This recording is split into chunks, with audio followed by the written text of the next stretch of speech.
I want to, once again, encourage anybody who is a follower of mine, a friend of mine, who likes me, to buy I Spy, You Spy, They Spy, which is on Amazon, to read it, and hopefully leave a positive review on Amazon. So maybe we'll encourage other people to buy it too.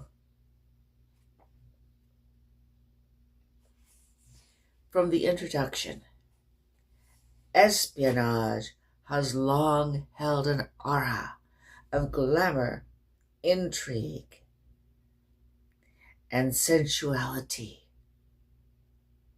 One need only think James Bond, and sophisticated sexiness springs to mind. Spies are visualized as daring and brilliant. The spies of an endless raft of motion pictures, novels, and television programs travel varied and Western tradition, exotic locales where they routinely risk their lives to ferret out the secrets of one nation to give to another. Spies in the popular media are usually male, as they are in real life, and invariably handsome, sharply dressed, and crafty. They typically thrill to romances with a roster of beautiful and shapely, although sometimes deceitful, women decked out in sensuous, cosmopolitan, and vogue haute couture. We typically think of spies. Did I pronounce that right? Is it haute couture? We typically think of spies as coming close to death on a routine basis, only to save themselves with an unexpected move or carefully concealed futuristic weapon. This aura has fueled the creation of a multitude of novels and motion pictures, as well as television series like the classic The Man from U.N.C.L.E., that catapulted handsome actors David McCallum and Robert Vaughn to fame. Of course, this aura around the spy has also been delightfully spoofed in TV shows like Get Smart, a takeoff on The Man from U.N.C.L.E.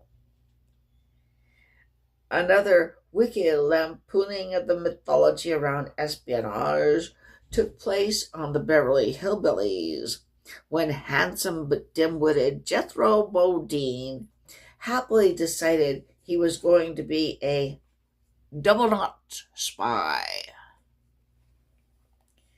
Even as spying is glamorized in fiction, it is also reviled and severely punished in reality. After all, a spy often works against his or her own country, so espionage frequently goes hand in hand with treason, and few crimes are regarded with greater disdain than treason. The deliberate betrayal of one's country is hated for good reason. Governments punish spying severely, as it frequently places the lives of their soldiers and sometimes their civilians in jeopardy.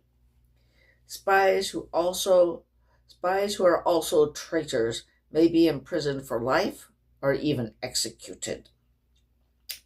To some degree, the lives of spies often stand in stark contrast to the glamorous James Bond-like image. The case of Mata Hari is one of the most dramatic illustrations of such contrast. I write about Mata Hari here in this book.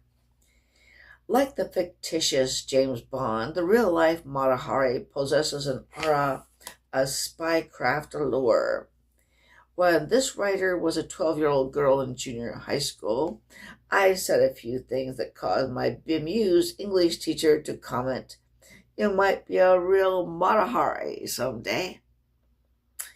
She is the heroine or anti-heroine of several motion pictures. The singularly glamorous Greta Garbo played Matahari in the 1931 movie entitled Matahari. But Matahari, in reality, was notable for her ineffectiveness and clumsiness as a World War I spy.